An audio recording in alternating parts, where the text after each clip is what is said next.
السلام علیکم ورحمۃ اللہ وبرکاتہ۔ میرے معزز دوستوں، معزز احباب، معزز ناظرین، اسلامی ماؤں بہنوں بیٹیوں، دیکھتی آنکھیں سنتے کانوں کو، شہر بخارا سے حضرت امام بخاری رحمۃ اللہ علیہ کی قربت اقدس سے مفتی عبدالواحد قریشی کا ما احباب آپ کو سلام پہنچے۔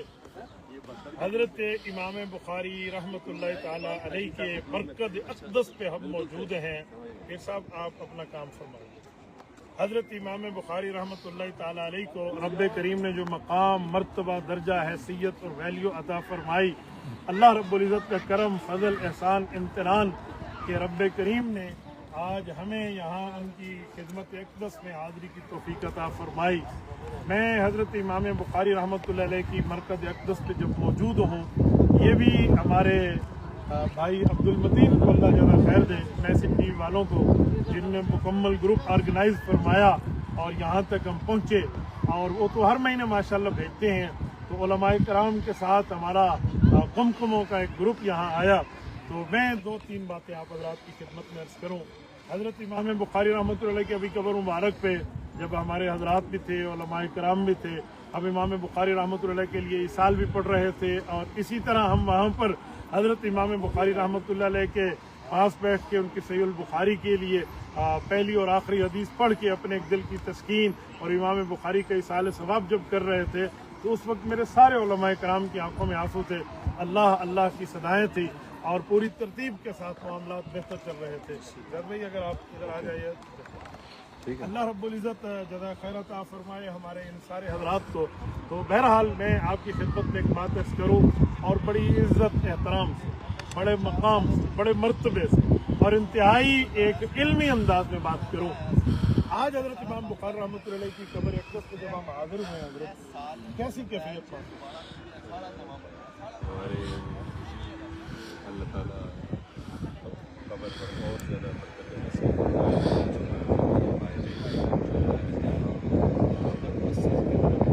نماز کے اندر باجماعت شروع ہوئے، اور اس کے بعد امام پر بیٹھے اللہ تعالیٰ کی توفیق سے وہاں پر تسبیحات کر رہے تھے اور احسان ثواب کر رہے تھے۔ تو سبحان اللہ، ایسی کیفیات، ایسا سکون اور ایسا ایک دلی طور پر اطمینان قلب اور کیفیات کا حصول ہو رہا تھا کہ جس کو الفاظ سے بیان نہیں کیا جا سکتا۔ اللہ تعالیٰ حضرت رحمۃ اللہ علیہ کے اور زیادہ درجات کو بلند فرمائے، اور یقیناً یہ ایک صدقہ جاریہ ہے، قیامت کی صبح تک اللہ تعالیٰ انشاءاللہ حضرت کو اس کا صدقہ جاریہ اور اس کا ثواب انشاءاللہ پہنچاتے رہے۔ میں ایک بات آپ کی خدمت میں مزید بھی عرض کرتا ہوں۔ حضرت امام بخاری رحمۃ اللہ تعالیٰ علیہ کی مسجد میں جب ہم حاضر ہوئے تو ابھی مولانا تشریف فرما ہے، ہمارے مولانا محمد اسلم ندیم صاحب، اگر دکھا دیا جائے تو مولانا اسلم ندیم نقشبندی صاحب، انہوں نے بڑی پیاری بات فرمائی اور میں حیران ہوا گیا۔ وہ فرمان لگے کہ ابھی حضرت آپ تشریف لے آئیے نا، حضرت کی زبانی میں ایک آپ کی خدمت میں بات کروں۔ ابھی ہماری گفتگو چل رہی تھی، تو اسی گفتگو کے دوران حضرت نے مجھ سے برجستہ ایک سوال کر لیا۔ وہ سوال کیا تھا، میں مولانا کی موجودگی میں آپ کو رکھ دیتا ہوں۔ مجھے فرمانے لگے کہ مفتی صاحب، آپ کی گفتگو چل رہی تھی اور میرے ذہن میں خیال آیا، کہتے ہیں مجھ سے کسی شخص نے کہا کہ وہ آپ لوگ جو ہے ترک رفع الیدین کرتے ہیں، اور امام ابو حنیفہ رحمۃ اللہ کی مسجد کے امام تو رفع الیدین کے قائل ہیں، تو یہ کیا مطلب ہے، لہٰذا تم رفع الیدین چھوڑ دو۔ تو انہوں نے فرمایا، مجھ سے پوچھا کہ وہ سب یہ بتائیں، امام بخاری رحمۃ اللہ تعالیٰ علیہ کی مسجد کے اندر جو امام تھے وہ رفع الیدین کر رہے تھے حضرت؟ وہ تو طریقہ احناف پہ ایک سنت کے اوپر عمل پیرا تھے، تو اگر مسجدوں کے امام ہی آخر دلیلیں بن گئی ہیں، قرآن اور حدیث آپ نے چھوڑ دیا ہے، تو پھر امام بخاری رحمۃ اللہ تعالیٰ علیہ کی مسجد کے امام بھی امام حنیفہ کے طریقے پہ ہیں؟ بھائیو ایسا نہیں ہوتا۔ کیا اعتراضات آپ حضرات نے شروع فرما دیے، علمی بحث کو علمی بحث تک رکھا جائے، اس طرح کے فتوے نہ دیا جائیں تو یہ بہتر ہے۔ بہرحال اللہ عافیت فرمائے، اور اللہ رب العزت حضرت امام بخاری رحمۃ اللہ کا فیض ہم سب کو عطا فرمائے، اور رب کریم میرے ان تمام دوستوں اور ساتھیوں کو جزائے خیر۔ پیر صاحب آپ کچھ فرمائیں گے؟ خوش رکھے، بہت زبردست آپ نے سب کچھ فرما دیا، اللہ آپ کو خیر عطا فرمائے۔ بہت بہترین سفر ہے مجھ صاحب کی قیادت کے اندر، اور امام بخاری میرا خیال ہے کہ بہت بڑی شخصیت ہیں اور ہمارے یہاں کی زیارتوں کے سب سے بڑی زیارتوں میں سے ایک ان کا بھی شمار ہے. الحمدللہ آ کر بہت قلبی سکون نصیب ہوا اور باقی رہنمائی مصعب نے فرمائی.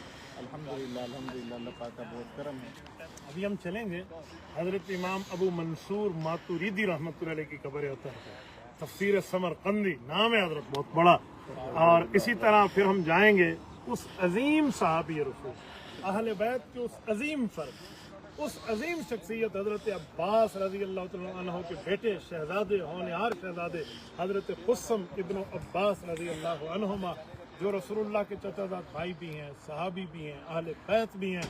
رسول پاک صلی اللہ علیہ وسلم کے جسم اطہر کے ساتھ اگر کسی کو آخری مرتبہ مس ہونے کا شرف حاصل ہے تو انہیں حاصل ہے کہ انہوں نے نبی پاک صلی اللہ علیہ وسلم کو قبر اطہر میں اتارا. ہاں ابھی ان کی قبر اطہر پہ بھی ہم جائیں گے بہرحال. اور کل ہم حضرت خواجہ عبید اللہ احرار رحمۃ اللہ علیہ قبر پہ بھی حاضری ہوگی. یہ سمرقند کا جو سفر ہے کمال کا سفر ہے تو بخارا کے رہنے والے, پر اس عامل نے یہاں نکال کے بھیجا. وہ سمجھ رہا تھا یہ مٹ جائیں گے, لیکن جسے رب رکھے اسے پھر کون چلے. اللہ رب العزت نے ان کی واہ واہ کرا دی اور ان کے نام بھی عامل کے, ہمارے حضرات پوچھ رہے تھے عامل دا کی نام سے, ان کے تو نام ہی مٹ گئے. اور امام بخاری کا کام بھی زندہ ہے. امام بخاری میں آپ کو یہاں سے سلوٹ پیش کرتا ہوں. رب کریم آپ کی تربت اقدس کو اسی طرح جاری اور ساری اور رحمت کی جگہ بنائے. جزاکم اللہ تعالی. السلام علیکم ورحمۃ اللہ وبرکاتہ.